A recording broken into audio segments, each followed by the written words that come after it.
Hello student, how are you? Good morning to all. So student, आज जो हम discuss करने जा रहे हैं चैप्टर 3 ग्रेविटेशंस और ग्रेविटेशंस के बारे में हमने जो पढ़ा है उसके बारे में आप लोगों को एक क्विक रिवीजन फटाफट बता देता हूँ क्या क्या हम डिस्कस कर चुके हैं। और ये हमारा लेक्चर नंबर 4 है। तो हम डिस्कस कर चुके हैं वो हमारे पास है सबसे पहले ग्रेविटेशंस के बारे में डिस्कस कर चुके हैं। ग्रेविटेशंस होता क्या है। दूसरा हमने पढ़ा था कैप्लर्स के जो 3 लॉज थे उनके बारे में डिस्कस कर चुके हैं। और उसके बाद हम डिस्कस किया था जो प्रीवियस लेक्चर था उसके अंदर कि एक तो हमने डिस्कस किया importance of gravitational universal law of gravitation universal law of gravitation.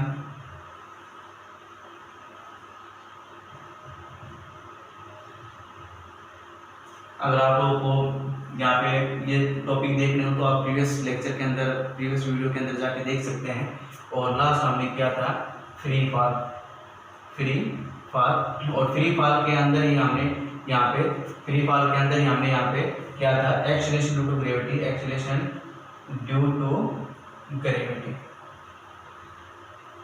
जिसको हम जी से प्रेजेंट करते हैं। ये टॉपिक्स हम कर चुके हैं तो इनके बारे में तो हम ऑलरेडी डिस्कस कर चुके हैं। एक्सीलरेशन ड्यू टू ग्रेविटी के बारे में आप लोगों को फिर से दोबारा बता देता हूँ कि एक्सीलरेशन ड्यू टू ग्रेविटी क्या होती है कि अर्थ है अपनी तरफ किसी भी ऑब्जेक्ट को अपनी तरफ अट्रैक्ट करती है तो पुल करती है, उसी फोर्स को हम क्या कहते हैं एक्सीलरेशन ड्यू टू ग्रेविटी या ग्रेविटी की वजह से हम यहाँ पे इस अर्थ के चारों तरफ एक इन्वायरमेंट है आपका, ठीक है। और उसी की वजह से कोई भी ऑब्जेक्ट आप ऊपर की तरफ फेंकेंगे, मान लो आपने मेरे पास मार्कर पेन है, मैं इसको ऊपर की तरफ फेंक रहा हूँ वो आपके पास नीचे आ रहा है। तो क्यों आ रहा है? एक्सीलरेशन ड्यू टू ग्रेविटी की वजह से ही आ रहा है। और एक्सीलरेशन ड्यू टू ग्रेविटी की वैल्यू होती है on the surface of earth के ऊपर, वो होती है जो जी की वैल्यू सरफेस ऑफ अर्थ के ऊपर होती है। ये हमारे पास अर्थ है, इसके सरफेस के ऊपर जो acceleration due to gravity value होती है वो 9.8 मीटर पर सेकंड स्क्वायर होती है। इसकी वैल्यू मैं आपको फाइंड आउट करके दिखाऊंगा इस लेक्चर के अंदर। तो आशा है कि आप इसको ध्यान से समझेंगे। तो आप देखिए आगे जो आज के हमारे टॉपिक रहेंगे तो सबसे पहले इसकी पॉइंट अगर हम देखें तो हमारा टॉपिक रहेगा पहला वो यही रहेगा एक्सीलरेशन ड्यू टू ग्रेविटी, यानी कि आपने रिलेशन करना है acceleration due to gravity and force of gravity, यानी कि expression for acceleration due to gravity, expression for acceleration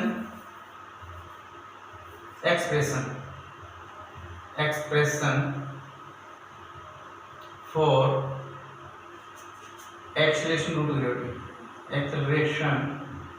expression for acceleration due to gravity. Acceleration due to gravity का एक expression निकालना है और एक्सप्रेशन निकालने के लिए हमने मान लिया यहाँ पे हमारे पास अर्थ है, ये हमारी अर्थ है, ये इसका सेंटर है ओ, अर्थ है इसका सेंटर ओ है और यहाँ इसकी जो रेडियस होती है वो होती है आर, कैपिटल आर। और मैं आप लोगों को बता दूं जो आर होती है रेडियस अर्थ की वो होती है 6.4 × 10⁶ मीटर, या हम इसको लिख सकते हैं किलोमीटर में लिखेंगे तो 6400 किलोमीटर या 6400 किलोमीटर, ये किलोमीटर में वैल्यू आ जाएगी आपकी, ठीक है।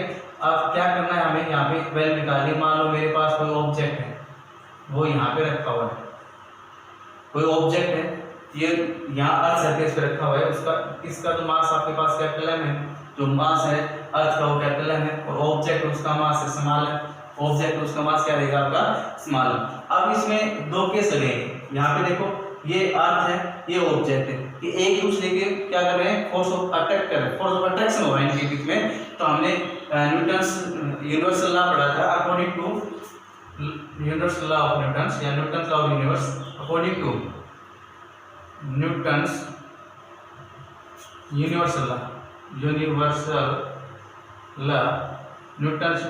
लॉ क्या कहता है कि फोर्स ऑफ अट्रैक्शन होगा दोनों ऑब्जेक्ट के बीच में, वो जी तो हमारे पास एक कांस्टेंट टर्म थी जो ग्रेविटेशनल कांस्टेंट है, ठीक है। जी एम कैपिटल, यहाँ पे mass of earth small m mass of object, और इनके बीच का जो सेपरेशन है वो क्या है आर स्क्वायर, क्योंकि ये इन दोनों के बीच में जो रेडियस है अर्थ की, क्योंकि ऑब्जेक्ट है वो तो नेग्लिजिबल है, मान लो आपकी अर्थ है वो बहुत बड़ी है और उसके ऊपर एप्पल रखा हुआ है, एप्पल रखा हुआ है, तो उसका मास नेग्लिजिबल कंपैरिजन में होगा, ठीक है। तो ये हमारे पास क्या रहेगा, F is equal to G M और capital M small M divided by R square, equation number आपने ले लिया फर्स्ट। तो ये तो according to Newton universal law लगा आप लोगों के पास। फिर हम डिस्कस करेंगे सेकंड। सेकंड बात क्या होगी यहाँ पे, एक according to Newton second, according to Newton second law क्या कहते हैं, F is equal to M, F is equal क्या होता है एम, पर यहाँ पे a है, यहाँ पे एक्सेलरेशन है, ये जब लीनियर ऑब्जेक्ट है वो लीनियर पास जा रहा है तो उसमें एक्सेलरेशन होगा, और जब ऑब्जेक्ट कुछ हाइट से नीचे की तरफ आ रहा है, हाइट से नीचे की तरफ आएगा तो आपका एक्सेलरेशन ड्यू टू ग्रेविटी होगा। तो यहाँ पे a की बजाय हम क्या लेंगे g, F is equal to mg। Equation number second.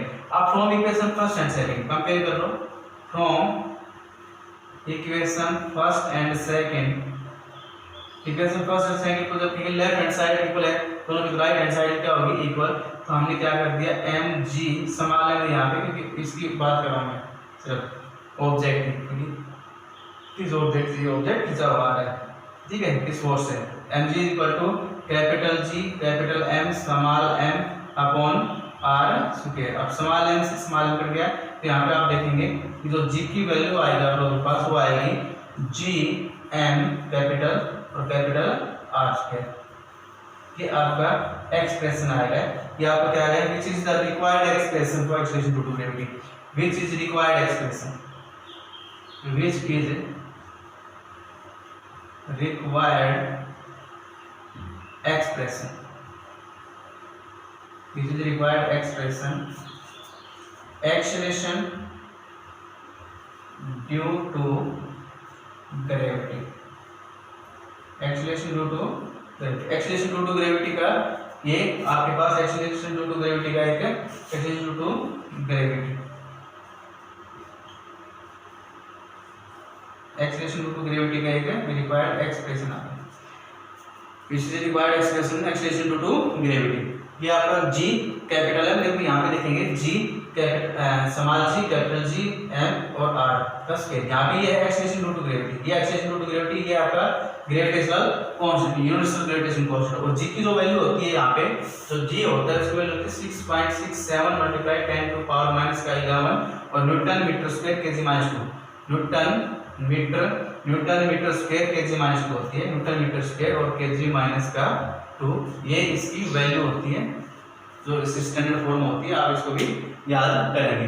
तो ये आप लोगों का था expression for acceleration due to gravity. सबसे पहले तो हमने न्यूटन यूनिवर्सल लॉ लगाया कि दो ऑब्जेक्ट है यूनिवर्स के अंदर वो एक दूसरे को अट्रैक्ट करते हैं, फोर्स ऑफ अट्रैक्शन होता है उनके बीच में, तो यहाँ पे आपका F G M और small m capital M divide by r square हो गया। फिर यहाँ पे सेकंड लॉ क्या कहता है, F इक्वल टू m है, यहाँ पे acceleration due to gravity convert हो जाएगी, दो ऑब्जेक्ट है वो ऊपर से नीचे जा रहे हैं, तो F इक्वल टू mg हो गया, इनको कंपेयर कर लिया तो आपके पास जो वैल्यू आई ये आई g small g equal to capital G M और r स्क्वायर। यहाँ पे आप देख सकते हैं कि ऑब्जेक्ट के मास के ऊपर कोई भी इफेक्ट नहीं हो रहा है एक्सेलरेशन ड्यू टू ग्रेविटी का, ऑब्जेक्ट के मास चाहे ऑब्जेक्ट है वो छोटा हो चाहे बड़ा हो, चाहे आपके पास एक बॉल हो चाहे एक फुटबॉल हो, ठीक है, उनका मास किसी का कम भी हो सकता है किसी का ज्यादा भी, एक्सेलरेशन ड्यू टू ग्रेविटी की वैल्यू होगी वो सेम होगी। अगर दो ऑब्जेक्ट हैं, एक का मास 10 किलोग्राम और एक का मास 20 किलोग्राम, दोनों को सेम हाइट से अगर आप फेंक रहे हो तो वहां पे इसका कोई इफेक्ट नहीं होगा।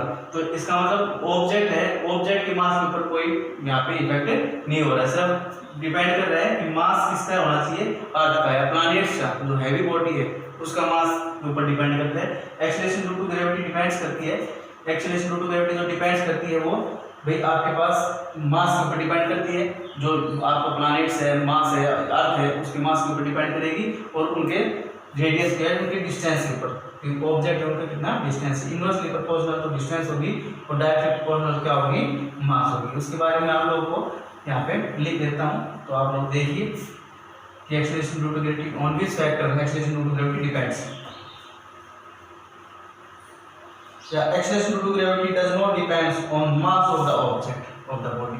Acceleration due to gravity does not depends on the mass of the object of the body. यहाँ पे नोट कर सकते हो आप, note acceleration due to gravity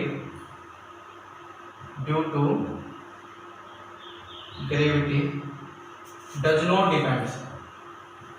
not depends mass of the body. Acceleration due to gravity does not depend upon the mass of the body. Mass of the body, the object और object का जो mass है उसके ऊपर acceleration due to gravity depend नहीं करती है। तो ये आप लोग ध्यान दे लें, ठीक है। इसके बाद मैं बताना चाह रहा हूँ आप लोगों को on which factors on which the acceleration due to gravity depends. Factors on which acceleration due to gravity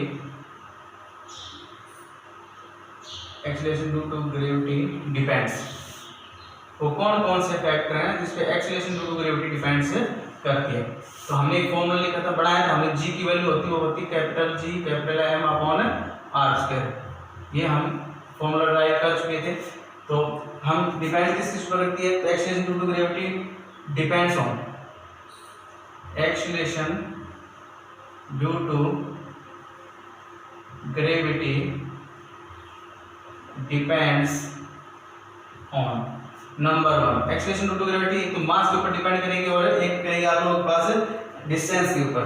तो सबसे पहले directly proportional to the mass of the object, directly proportional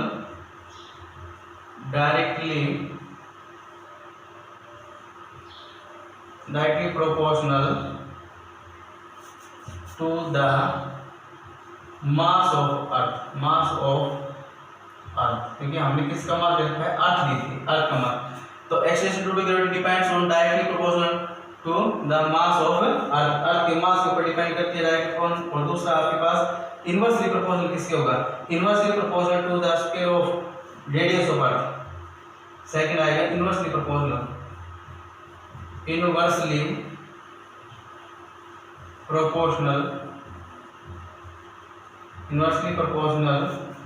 to the square of the radius of earth, square of radius of earth। आप यहाँ पे देखेंगे ये मास of earth है, ठीक है, आपका मास ऑफ अर्थ, ये आपका मास ऑफ अर्थ है। तो जी है वो डायरेक्टली कौन, मास ऑफ अर्थ, और ये क्या है, रेडियस ऑफ अर्थ, ये रेडियस ऑफ अर्थ है। Inversely proportional radius of earth के होती है। तो आप लोगों ने देखा कि acceleration due to gravity depends करती है मास के ऊपर अर्थ के। डायरेक्ट कौन हो गया, मास बढ़ेगा और मान लो अर्थ का मास बढ़ रहा है तो एक्सेलरेशन ड्यू टू ग्रेविटी भी बढ़ेगी, पर मास क्या है यहाँ पे कांस्टेंट होगा।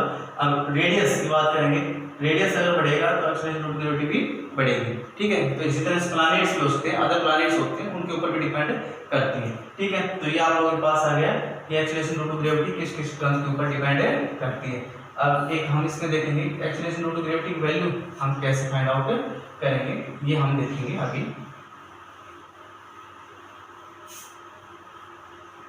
देखिए value of acceleration due to gravity on the earth, value of acceleration due to gravity, value of acceleration due to gravity on the surface of earth,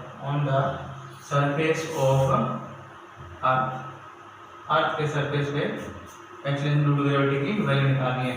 हमने अभी एक फॉर्मूला लिया था, वी नो कि भाई G इक्वल टू होता है capital G capital M और R का स्क्वायर, सभी की वैल्यू पता है। We have mass of earth, we have G की वैल्यू होती है 6.67 मल्टीप्लाई 10 टू पावर माइनस का 11 newton metre square kg minus का 2। ये होती है आपकी किसकी वैल्यू, ये होती है आपकी G की वैल्यू। मास ऑफ अर्थ होता है, मैंने पहले बताया था, मास अर्थ का जो मास होता है वो होता है 5.98 multiply 10 to power 24 kg, 10 to power 24 kg ये होता है। और भाई आपके पास रेडियस मैंने पहले बताया था 6.4 मल्टीप्लाई 10 टू पावर 6 मीटर होती है। तो ये सारी टर्म्स आप लोगों को पता है, तो आप इस फॉर्मूले के अंदर put these value in first, put in first, तो आप लोग g इज इक्वल टू क्या आएगा, g की वैल्यू क्या थी 6.67 मल्टीप्लाई 10 टू पावर माइनस का 11 मल्टीप्लाई m की वैल्यू थी 5.98 मल्टीप्लाई 10 टू पावर 24 डिवाइड करेंगे 6.4 मल्टीप्लाई 10 टू पावर 6 से। तो हम सोल्व करेंगे तो हमारे पास जो वैल्यू निकल के आएगी हमारे सामने वो आएगी 9.8 मीटर पर second square. So we can say that the extension due to gravity value होती है अर्थ सरफेस के ऊपर वो होती है 9.8 मीटर पर सेकेंड स्क्वायर। 9.8 मीटर पर सेकेंड स्क्वायर ये आपकी एक्सटेंशन ड्यू टू ग्रेविटी की वैल्यू होती है on the surface of earth के ऊपर। तो आज के लिए बेटा इतना ही काफ़ी है। आई होप आप लोगों को समझ में आ रहा होगा और आप अपने घर पे रहें, स्टे होम, सेफ हों। तो आशा है कि जो भी काम आपको दिया जाता है वो आप अपने ईमानदारी से कर रहे होंगे। Thank you.